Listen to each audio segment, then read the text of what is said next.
آدمیوں کے سر پر بالوں میں پف بنوانا جائز ہے یا نہیں؟ نہیں، جائز نہیں ہے۔ یہ بال اگر آپ نے رکھنے ہیں تو یا تو بیچ کی مانگ نکالیں یا سارے بال پیچھے کی طرف لے جائیں۔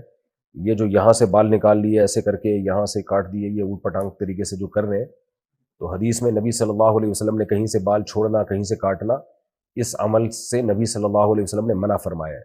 تو اس حدیث سے یہی بہرحال ثابت ہوتا ہے کہ بال چاروں طرف سے آپ کو برابر رکھنے پڑیں گے، یا پھر پٹے والے بال رکھیں کہ سارے بال پیچھے لے جائیں آپ، یا پھر ٹرن کرائیں۔ تین ہی آپشن ہے آپ کے پاس مردوں کے لیے، اور خواتین کے لیے دو آپشن ہے، بلکہ ایک ہی آپشن ہے کہ وہ پٹے والے بال سارے بال پیچھے لے کے جائیں یا بیچ کی مانگ نکال لیں۔ اور اس کے علاوہ خواتین کے لیے نہ حلق یعنی ٹن کروانا جائز ہے، اور نہ دوسرے طریقوں سے کہیں کے بال چھوٹے کہیں کے بڑے، یہ بھی جائز عمل نہیں ہے۔ مختلف ہیئر اسٹائل بنانا، آج کل خواتین کے جو مختلف قسم کے ہیئر اسٹائلز آئے ہوئے ہیں، مختلف طرح سے مانگیں بنانا، چٹیا بنانا وغیرہ، کیا یہ سب جائز ہے؟ دیکھیں، نبی صلی اللہ علیہ وسلم نے قضاء سے منع کیا کہ کہیں کا سر کے بال مونڈ لینا اور کہیں کے بال چھوڑنا، یہ بھی ناجائز ہے۔ اور اسی سے علماء نے استدلال کیا کہ جیسے مونڈنا ناجائز ہے تو کہیں سر کے بال چھوٹے کرنا، کہیں سے بڑے کرنا، یہ بھی ناجائز ہے۔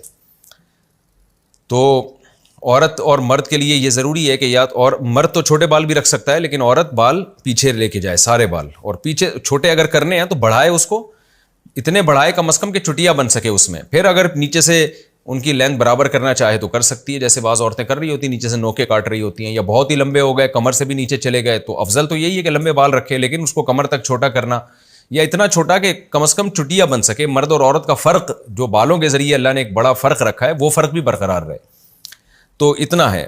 باقی یہ جو ہیئر اسٹائل اور خواتین کے آ رہے ہیں، یہ ٹھیک نہیں ہے۔ ان میں کہیں سے بال چھوٹے ہوتے ہیں، کہیں سے بڑے ہوتے ہیں، آڑی ترچی مانگیں نکلی بھی ہوتی ہیں، اوپر کو بال اٹھے ہوئے ہوتے ہیں۔ بخاری کی حدیث ہے کہ آپ صلی اللہ علیہ وسلم نے فرمایا، دو قسم کی مخلوق ایسی ہے جو میرے دور میں نہیں ہے، قرب قیامت میں پیدا ہوگی۔